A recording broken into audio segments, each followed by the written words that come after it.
What's up, everyone? This is Go Long with Dunn and Modus at Go Long, golongtd.com, Apple, Spotify, YouTube, Amazon, wherever you're catching the podcast. We greatly appreciate it. We are fueled by fatty beer most days.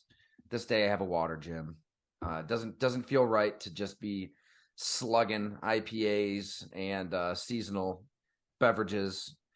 It's going to be a different tone, right? I mean, this is a different tenor for this podcast than pretty much everyone we've ever had because we really cannot look at football the same again.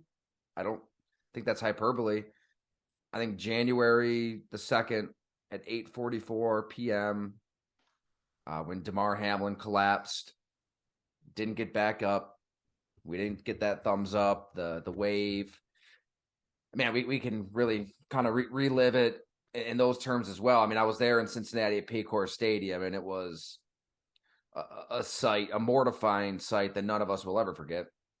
But we were texting throughout, and I think that's the only natural reaction that anybody have is just kind of reaching out to friends, loved ones, maybe taking Damar's advice in our conversation back in July of 2021 and ended every conversation with "I love you." You know, that's something that he got into the habit of because more than half of his childhood friends were killed before they even turned 21. Yeah, I mean, I'm not going to insult our listeners' intelligence because they're the best of the best and they've been listening to our pod and reading everything at Go Long. So there's a good chance most of you already knew who Damar Hamlin was when the rest of the world didn't. But his story is remarkable. I mean, we got together at Elmo's in Gettysville, New York for wings after the Bills drafted him in the 6th round, and we can get into his life story as well. But I really don't know where this is going to go, Jim. It's great to see you. You're in Arlington, Texas, I believe, doing some XFL stuff. Your reaction when you saw Damar Hamlin on a football field getting CPR for 9 minutes.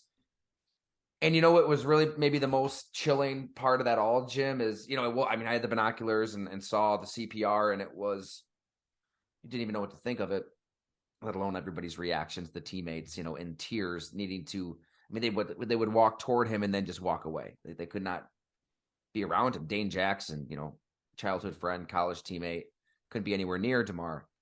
But maybe the worst sight of all is when the body was loaded into the ambulance and the ambulance drove away and nobody knew if Damar Hamlin was alive. And I'm thinking of his parents, like Pittsburgh's 4.5 hours away.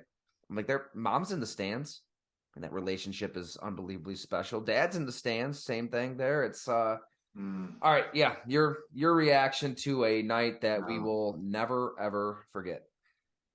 I don't even want to talk about my reaction because you being at that game and us texting leading up to that, we don't really get to do that. Like, you're not usually at a game.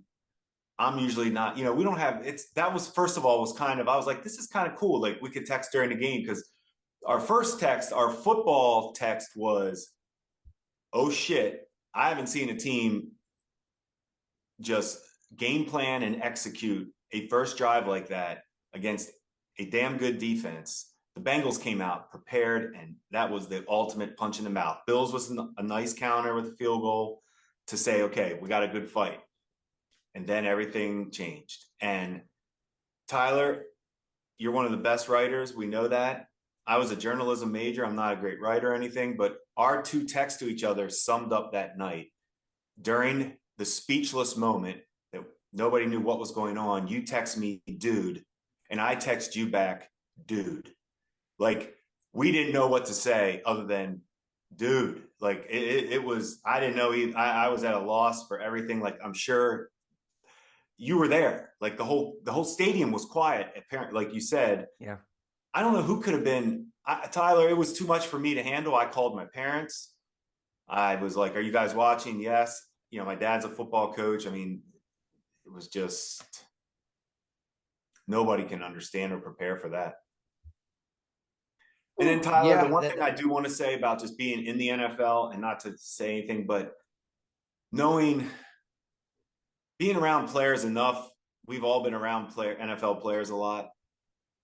Their faces when that ambulance kind of drove off Oh, was kind of basically what it was said to everybody. Like this is everybody was in shock. Nobody knew what to do. It was just I don't know. There's nothing worse. I just can't think of anything worse for a football right. game. Because I mean, these players, that was what was really horrifying too, is because Horrifying. there's nothing these players haven't seen, Nothing. and they know the world that they're stepping into. I mean, hey, and I want to get into this too because I agree. I glorify the violence. I glorify the fact that these are modern day gladiators. I love it. That's why we tune in. This is not for everybody, this sport. And these players know what that entails. And I talked to Damar Hamlin about this at Elmo's.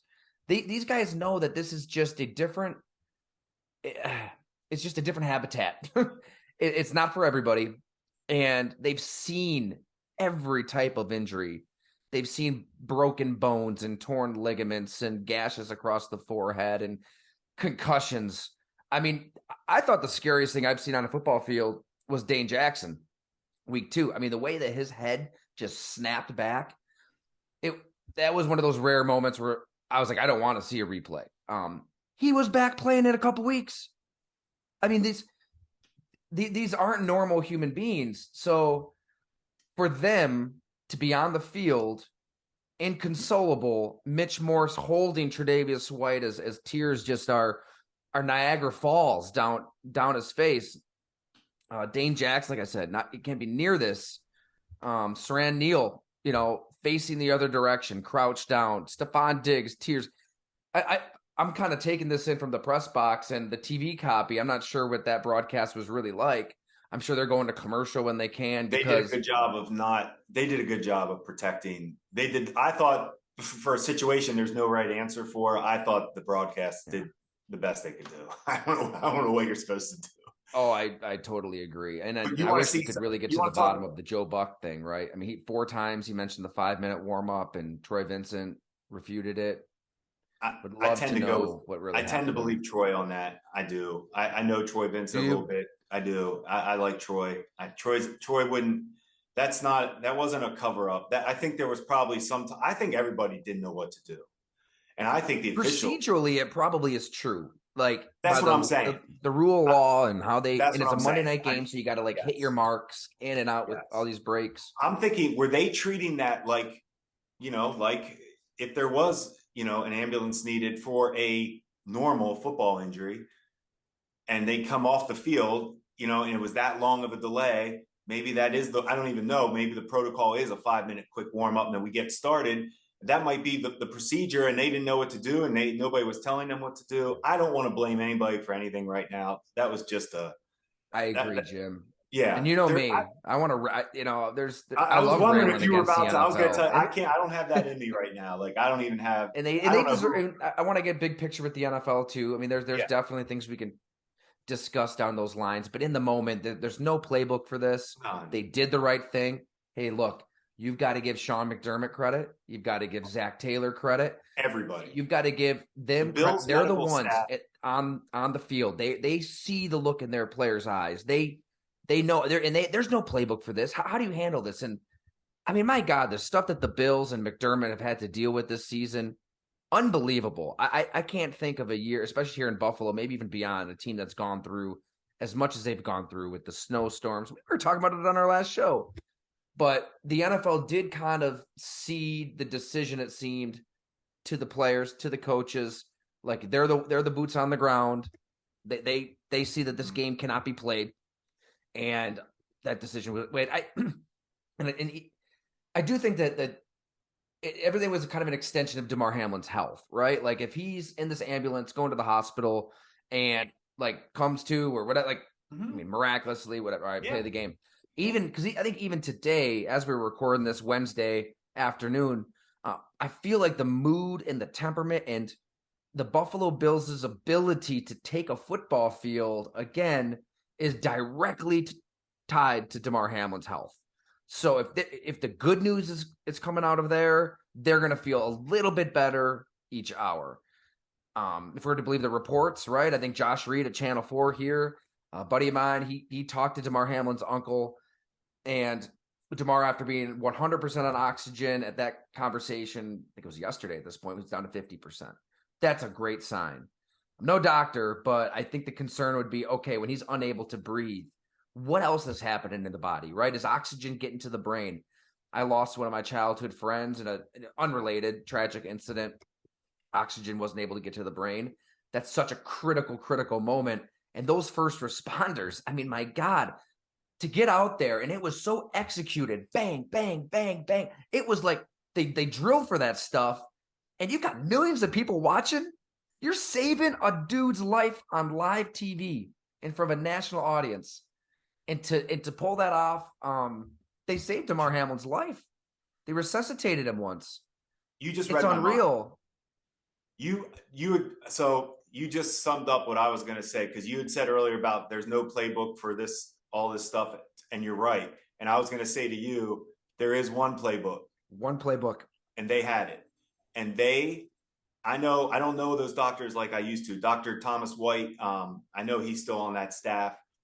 He's an incredible man and doctor, but what they did, what, to your point, on that state, I can't even, like, mind blowing how they execute to save him and get him to that ambulance and get him to the hospital. I just thought you can't, I mean, you really just, it's what they do. It goes to show you that's why they're in their profession. That's Mahomes throwing for 450 and 5 touchdowns. That's what the Bills medical staff just did. Like, that's the best playing at their highest level. Like, that's the best of the best in the business playing at a high level on a big stage, and the Bills medical staff did it.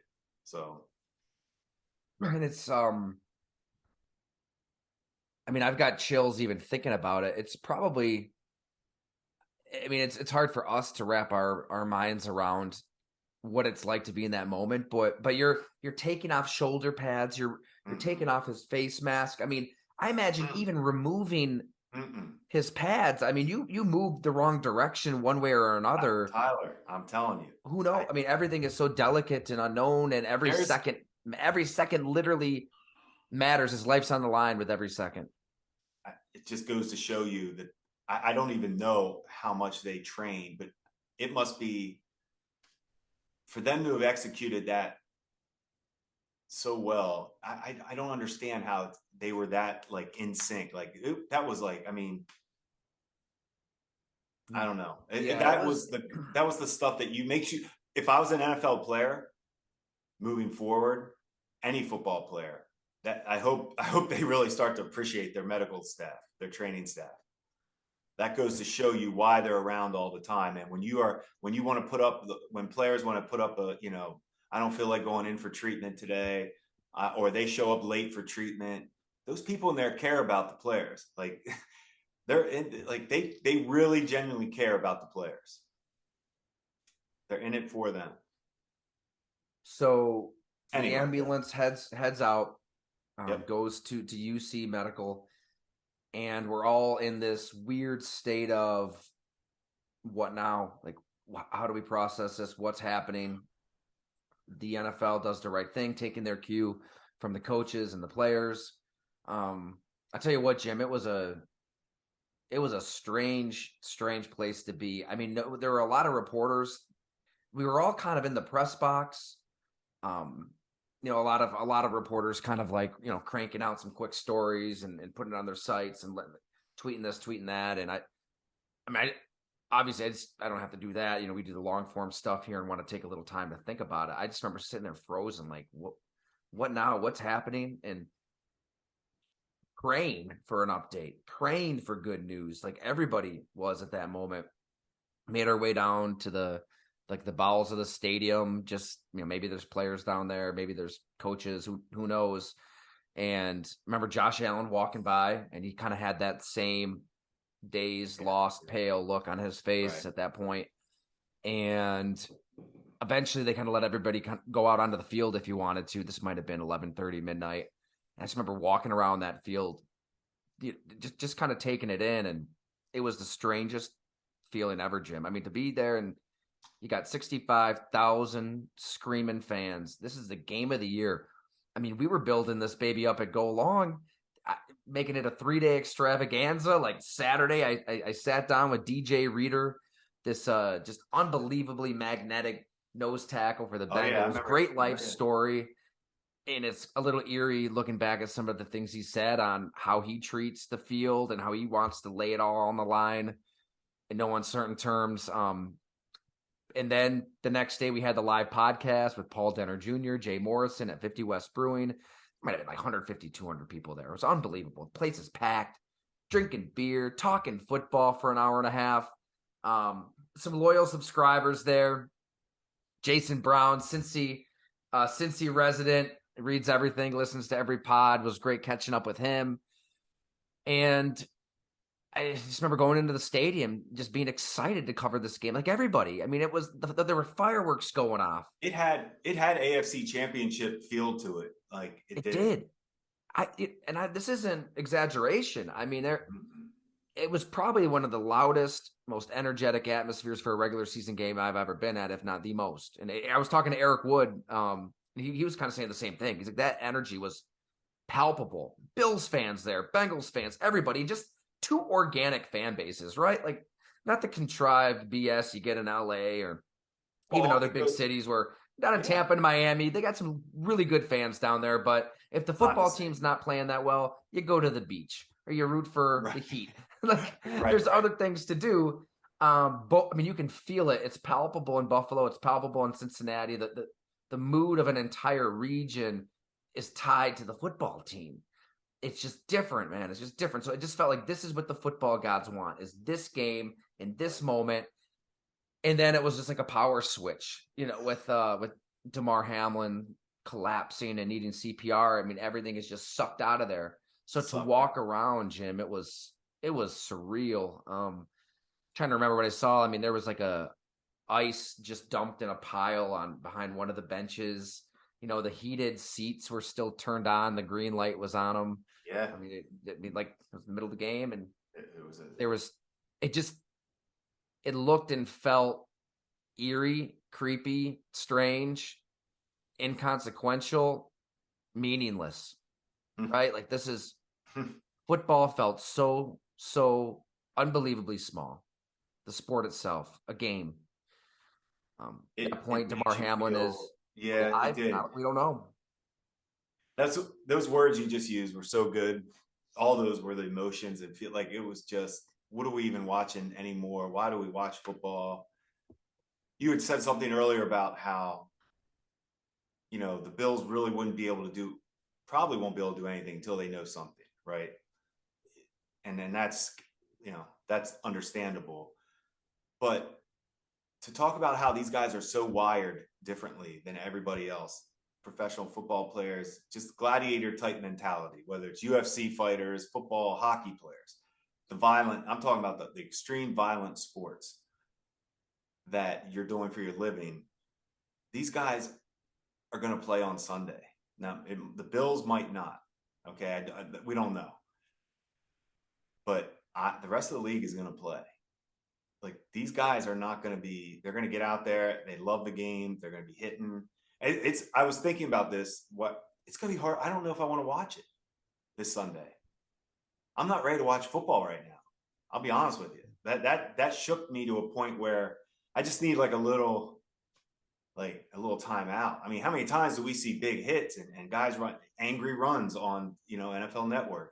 That we love that. We love collisions in football. It's like, I don't feel like cheering for a collision right now. Like, I don't have it in me. I'm gonna watch some college basketball. I can't wait. I'll watch some NBA right now. I can't. I just need a little, like, I don't know. Am I way off? Am I being like dramatic on that? No, not dramatic at all. I love that about football, and Because don't you? I that mean, are it's you its ready to own see like arena. the?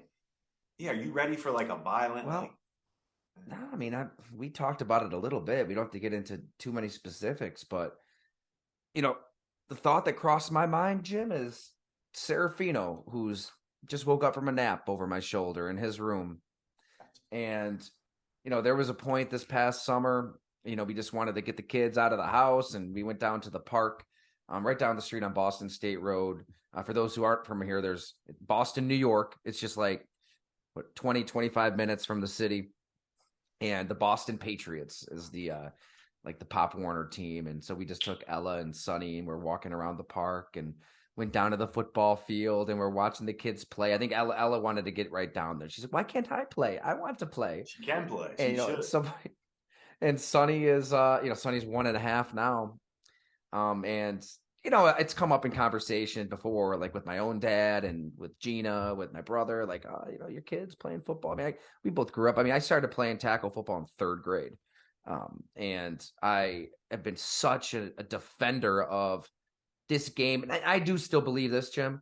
I think that football absolutely teaches life lessons that you cannot get to this extreme and this extent. The other sports just can't give you like football. I don't know. Like there's just an accountability, teamwork, leadership, performing under pressure. Even little things. I can still remember, even in high school. Here we go, going off on the Uncle Rico tangents again. Nobody cares. But well, that's only for my quarterback ratings. That's only when we're breaking down the quarterbacks, right? When it's a little more relatable.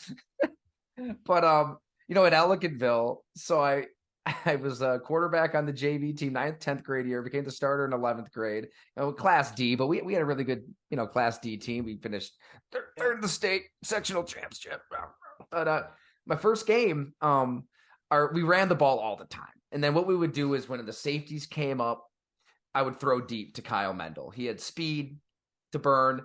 So it was, we did it every game. I don't know why teams didn't catch on to it, but before we even played our first game in the scrimmage, I was lighting it up. I threw, just a ton of touchdowns in the scrimmage. So I was like, okay, this is going to work. The first game, I just remember the call came in and I just got nervous. I held on to the ball. The guy was wide open, Kyle was wide open by like 10 yards. I got sacked and my coach screamed in my face. And it was like, oh, like that was a life lesson that moment. Don't be afraid. Don't be afraid. Right. Work off the play action. Know you're going to get hit. You might not even get hit. Stand there, make the throw, deliver. And it was just like performing under pressure, under the light. Like it's very small, microscopic, but there's so many of those moments that you get in football. I mean, and there's like Chris Borland. I mean, here's a linebacker who quit football after a year because of concussion concerns. That was the number one story in America for that week, and it still resonates today. I'll never forget talking to him for a story at Bleacher Report. And he's like, look, there is something different about football that's addictive. Like you love the contact, you miss it. It's a brotherhood. And it's the fact that you could be playing linebacker. And if I screw up my job, my buddy to the left of me or to the right of me, they might get destroyed. And that just creates a special type of bond in football. All that being said, right? And knowing what it did for me, and I don't think that I'm the person I am today without football. I don't. It was so central to our lives. And my dad coached me, from 3rd grade all the way through modified up to JV when I started there at Ellicottville. I had a moment. I'm like, man, I don't know. Like Sonny playing tackle football at any point after looking at that, seeing it, living it, watching it up close. It was that horrifying. It's really the first moment it kind of gave me pause. I think obviously fair. You want your kids to follow their passion. I mean, and I'll absolutely want him to do what he wants to do 100%. But it was that first moment that forced me to look at football in a completely different way. Agreed. I agreed in all those thoughts. My dad, forever college football coach. I wasn't allowed to play tackle football until 8th grade. Really? Wasn't allowed. Flag football only. And your dad was a college football coach too. And loves football. Through and through loves football. Was it hard for you as a kid to not play? Yeah, I felt like it wasn't. I actually had fun playing flag football. And I was so into basketball. We were all you were into so much as a kid. So I was just into every sport. But I wanted to play. I mean, I was excited in 8th grade to put the pads on. But because we didn't know as much then as we do now. I mean, I remember putting those pads on and a helmet on. I mean, My God, you're we didn't not even going have a to, trainer at Ellicott. We didn't have a high school trainer. If maybe somebody that's said they no, had a and that's concussion, what's you laughed at them. You laughed at them. exactly. And how are We you going didn't to learn know. how to properly really play football at that age? You can't. I Oh, at mean, that age, yeah. Yep. even at that young age, you're still not going to be able to play the game correctly. I mean, it's snap the ball the fastest guy, he runs by everybody. Like, and it's just a free for all. You're not learning plays. You're not learning how to block, tackle. Like in flag football, you develop a lot of you learn how to play in space. Mm-hmm. That's what I always thought with you know youth football is so it's just cluttered because it's hard. I mean, you have just so many people in there that don't know what they're doing. People are just falling all over the place. Yeah. Flag football is space, and you're using route running. You're learning. You can learn some things. But I don't want to take away. I agree. There's so much good with football. I mean, it's been my whole life. I grew up with it. I had a career. I mean, we both were able to chase our passions professionally because of football. So I can't sit there and Yeah. I'm not going to sit there and say, do I have huge concerns for my son moving forward, just like you do? I do. I do. I can't say I'm going to be pushing football on him. I think I'm like you. If he loves it, hey, I can't take passion away from you. But I think that everybody can agree is that we deserve the American public deserves honesty from the NFL when it comes to its own product, right? Like just own this violence. Don't just own it. pretend like it's safe. The players own it. That's why they're going to play on Sunday. That shows you that they own the violence. They just watched a coworker, a friend, a teammate, everything you want to say about Hamlin, who he is to those players. That's them, and it is not going to stop them from playing football. Yeah. So they know what they're signing up for. That's what football is. You bet this is everything you sign up for. Go ahead. So own it even at the grassroots level. I know it's not their responsibility. Football is bigger than the NFL, but I think everybody kind of takes the NFL's lead, right? They're these, right. Heads up football infomercials, all these statistics that are shoved in our faces about how safe the game is. Yeah. You know what? Maybe we should tell moms and dads what a subconcussive or concussive hit can do to you if you try playing tackle football in third, fourth, or fifth grade with a developing brain, right? Like let's be transparent about, yes, this is football. It's a beautiful game. It's a violent game. Okay, here are the realities of this violent game, and let's lay it out for everybody, so you can make an educated decision. And I feel like they're still like tiptoeing around it. It's not as bad as it was in the 90s. If you read League of Denial, I mean, they straight up just hide and lie about concussions. But I mean, I think there should just be more ownership about the overall physicality of the game instead of painting it as like some hip, fun. Football can be fun, but it's not you're not going out to play hopscotch as a 10-year-old. Like you're running into each other, and injuries are going to happen. So, yeah. Hopefully I'm not speaking out of line on this, Jim. I'll just say this: Doug Whaley was right. Doug was right on a certain radio show when he said a certain thing. They might have got the NFL Doug upset. And I have talked that statement, that conversation that Doug had in public. Doug and I had in private years and years. I mean, it's not trying to knock it. It's just that's to your point. Own it, and this is what it is. Right. If you the have human to wear, body was not made to play football. Which is truth and okay to say. It's Tyler. all right. So let's if you want to take this on, do it. If not, that's what I'll say. All these, to bring it back to the Bills, all NFL teams, they know, right? Like I think knowledge is at a point where they kind of know, but the reason we saw those tears is it crossed the threshold with Damar Hamlin. It just entered a completely different dimension. Nobody expects that. Nobody expects CPR. Nobody expects a player to be fighting for his life, need to be resuscitated on a football field. And that's why we're sitting here talking about our sons and how we view the sport in a completely different way. Why don't we talk about Damar Hamlin a little bit, Jim? So obviously we were still kind of podding and stuff. He's youngish. Do you remember watching him I did At pay Pitt, attention to him. start with you here. So I didn't know much about him, and then when you actually did the story, so I like watching those guys. I didn't do him coming out of Pitt. So I see he's a 6th round pick. He's making it.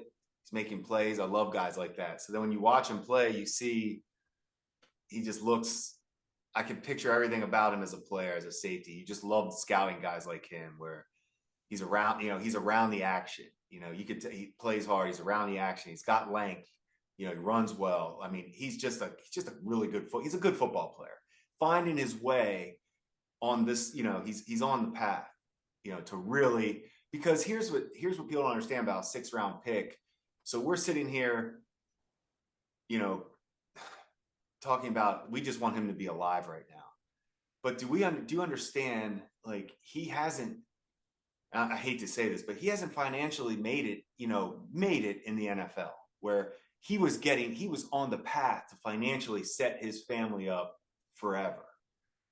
And it just adds to the gut-wrenching part of this story, because it's hard to picture him ever playing football again. Who knows? But like, it's what he worked. He worked so hard in his life, and what he would do with that money when he was going to get that next contract.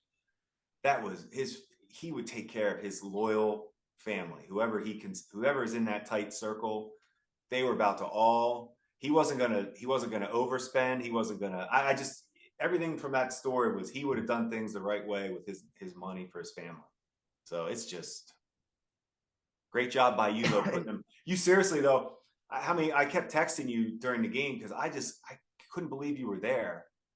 And it just was like, I just was like, I can't imagine. And you did the story on Hamlin, and I'm just thinking, you got to know him a little bit. And if I had that experience with him, I was a mess and didn't do what you did with him. So I kept thinking how bad you must, or just how crazy you must have felt, like, for lack of a better word.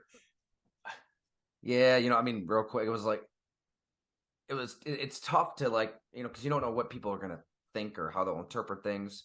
So, the next morning, it's everywhere. Everybody's talking about it's the #1 story in America.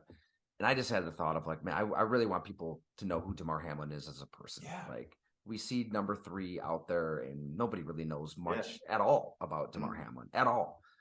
So I shared, I think one of his quotes was really kind of resonating in my head, about ending every conversation with "I love you," because you really don't know what tomorrow has in store. I mean, when you've had so many people around you die like he has, and that they just really, it still gives me chills. So I think I shared that. I'm like, you know what, people want to know who this person is. So shared it, and obviously his story just resonates, because I think that this is a sign of all of the good that football can be. It's such a platform. I mean, it really is. And that scene on the field of seeing all of these Bills players surrounding Damar Hamlin, who they love like a brother. I mean, I look down at Tyrell Dodson. I mean, he came on our podcast, right? He talked about his rough upbringing in Tennessee, I believe. Isaiah McKenzie, we got the Isaiah show, but here's somebody in South Florida who saw a dead body on his doorstep, who had a bullet literally graze him. I mean, an inch or two, like, more to one side. And we don't know who Isaiah McKenzie is. Devin Singletary, he's gone through all sorts of trauma with people close to him. He was down there on that field.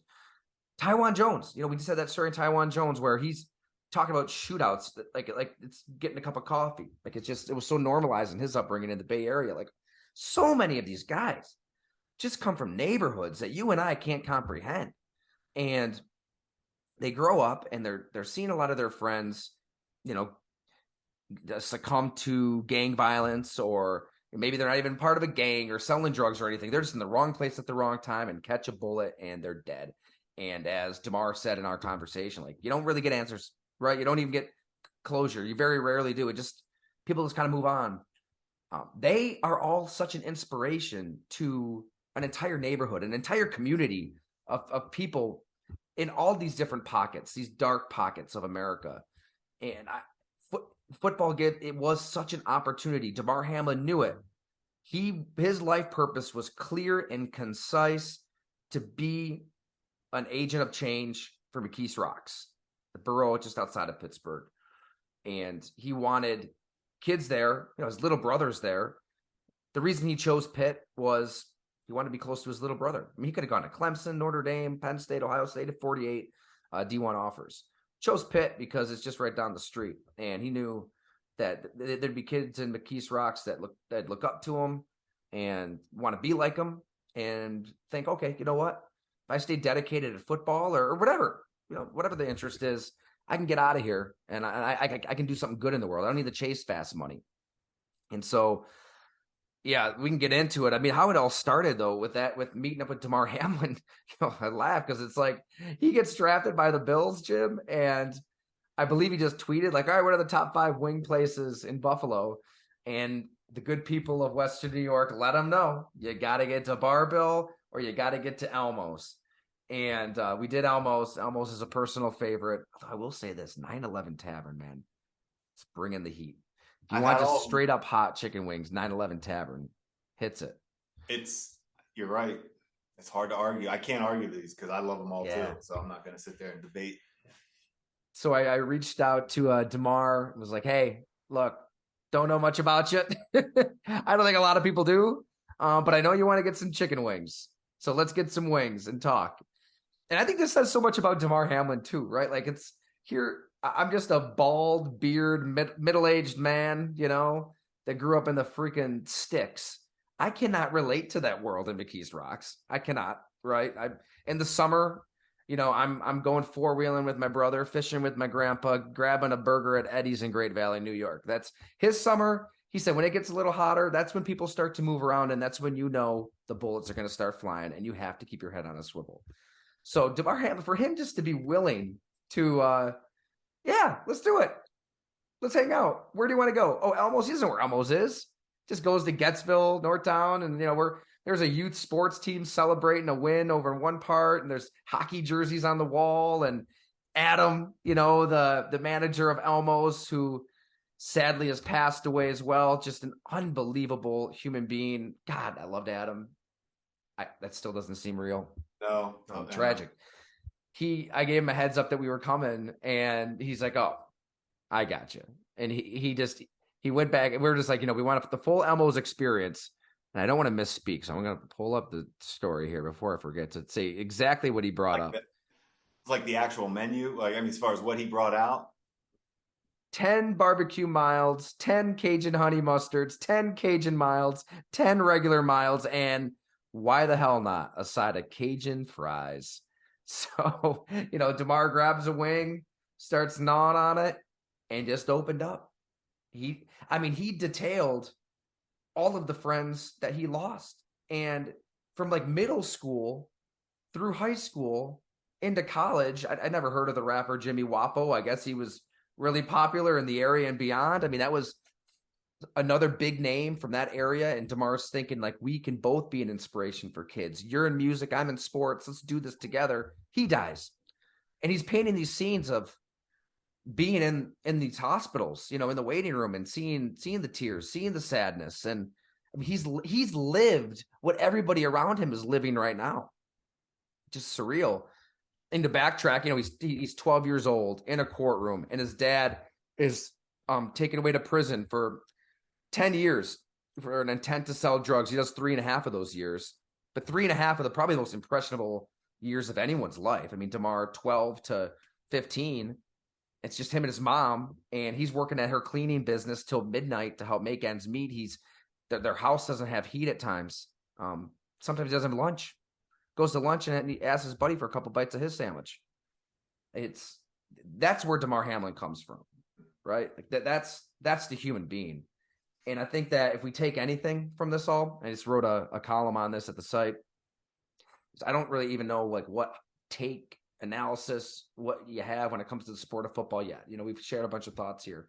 But if we can somehow take anything from this, it's, football is a platform for these human beings. And let's remember these are human beings. And that Damar Hamlin is basically everything that the NFL could possibly want out of an ambassador. Like, he's out there. Yeah, he's entertaining millions of people. But think about the 10 or 15 kids on his street that might be watching Monday Night Football, right? Maybe there's another kid out there who has school the next day and he doesn't have lunch packed. Maybe there's a kid who's 12 years old and has a dad in prison, is working at his mom's, third job just to try to pay the bills. Maybe that kid turns on the TV, sees Damar Hamlin and thinks, wow, okay, there is another life out there. There's hope. That's where you can get the beauty of pro football, and that's where it can still be unbelievably powerful in a force of good. So, yeah, I don't even know what we were talking about. It's just the chills that you get. It's real because I could just picture in my head the world that Damar Hamlin envisioned for himself, right? Like he wanted to be exactly what we're seeing right now. I don't even know what the GoFundMe's at. The last I checked, it was like $6.5 million. Man, it's like, this is what he dreamt of. This is what he wants. He's saving lives, changing lives. I hate to say this. Look how much he's made in his career compared to the GoFundMe thing. The GoFundMe is going to be more than he's made. Yeah. I don't know how I feel. To be honest, I don't know how I feel about that. But what was I going to say? Oh, but no, Tyler, how's it going to feel good again? Like we need good news on this badly. Like we do. We need the good news. I think we're even able to talk about it because we've gotten a little bit of good news. At least I hope that is good. I hope. Yeah, I just from experience, my grandfather went through a very serious health issue earlier this season that scared us all. 94 years old. But it was similar in that being on the oxygen and seeing that number go down. And that's really when we started to get excited and started turning the corner. Now that I don't want to pretend to be a doctor. There's been actual doctors weighing in on this all. But I think the concern would be, okay, in that period of time when he couldn't breathe, what else was affected? Like oxygen to the brain and functionality, this organ, that organ.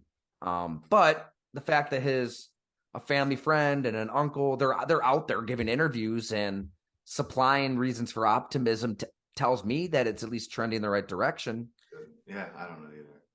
I mean, I'm like you. Any kind of positive, we got to run with it right now. And I will say this too: it's right when you think there's no hope for humanity, and social media is such a cesspool, and yeah, you get the ridiculous Skip Bayless tweet, whatever. I know that gets amplified, but by and large, the people have been so unified in prayer for Damar Hamlin. I've never seen anything like this. Have you? I mean, this is unprecedented. Everybody's pulling hard for him. It's just awesome. However you believe in whatever you believe, everybody's pulling for this guy and Hamlin, and it should be that way, and his family too.